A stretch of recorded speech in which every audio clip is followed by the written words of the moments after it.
दशपल्लार अग्रणी स्वेच्छासेवी संगठन उत्सर्ग foundation trust तरफ बाणीगोछ स्थित नेताजी सुभाष चंद्र बोस उच्च माध्यमिक विद्यालय परिसर में ट्रस्ट चेयरमैन प्रियव्रत आचार्य तत्वावधान में स्वेच्छाकृत रक्तदान शिविर कार्यक्रम आयोजित होता। यह कार्यक्रम में मुख्य अतिथि भाव बाणीगोछा सरपंच अस्मिता महाकुड़ जोगदेइथिबा बेले लोकप्रिय अभिनेता पूर्णचंद्र हिस्ट्रिया बनपाल राज शतपथी उपस्थित रही रक्तदाता को उत्साहित करथिले। रक्तदान शिविर में समुदाय 35 यूनिट रक्त संग्रह होता बेले पूर्व बहु जनहितकर कार्यकारी दशपल्लार उत्सर्ग फाउंडेशन ट्रस्ट बहु प्रशंसा पाई स्थानीय बुद्धिजीवी। ये जो उत्सर्ग फाउंडेशन ये नुआ फाउंडेशन या जे मुख्य परिचालक हिसाब से सान भाई प्रियव्रत आचार्य सी तो मोर जड़े घर सदस्य जो फाउंडेशन टी आरंभ है सी मत वाइफोन पचारे भाई एमती गोटे सेवा करिया मनोवृत्ति अच्छी एमती गोटे करने चाहूँ आम गोटे अनुष्ठान हाँ बहुत बढ़िया किसी ना ना भाई सुविधा असुविधा केतल कौन आप ठिया मुझे राति अधे भी तुम पचार किसी असुविधा नहीं या पूर्व अलरेडी 4-5 प्रोग्राम करा सरला उत्सर्ग फाउंडेशन कर सारा उत्सर्ग फाउंडेशन जी सदस्य भाई मैंने अच्छा समस्त बहुत बढ़िया जो कहते सेवा मनोभाव नहीं करी चली आज रक्तदान शिविर थिला मु भुवनेश्वर एडिकी दशपल्ला बाणीगोछा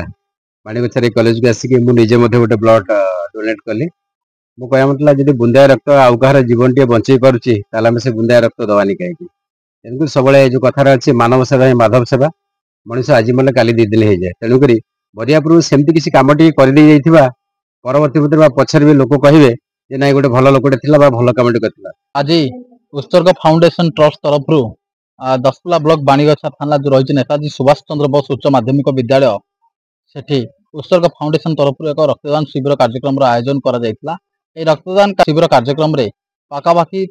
35 जन स्वेच्छासेवी ये रक्तदान शिविर में पहुंची सहृदयर सहित रक्तदान करते। पूर्व आम जदि कह गत 1 मास तले बुगुड़ा कॉलेज रे मध्य उत्सर्ग फाउंडेशन तरफ रक्तदान कार्यक्रम होता जो कि 22 यूनिट रक्त संग्रह होता।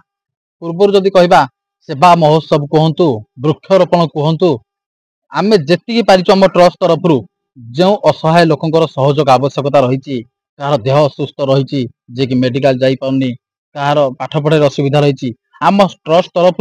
आम सभ्य मानकर सक्षम अनुजाई आम कर यही कार्यक्रम को आम आगामी दिन में बजई रखू बोली आम आशा रही जदि कह ट्रस्ट गठन ट्रस्ट यही 2-3 मास भितर गठन है जेहेतु आम आलोचना कलु आम ठाकरा अंचल 2-3 जन जे आम गोटे अनुष्ठान करवा अनुष्ठान करी लोक मान पाखे पहुँचवा लोक मान केमी सेवा जोगेबा आम रोच कम। ब्यूरो रिपोर्ट तीर्थक्षेत्र लाइव।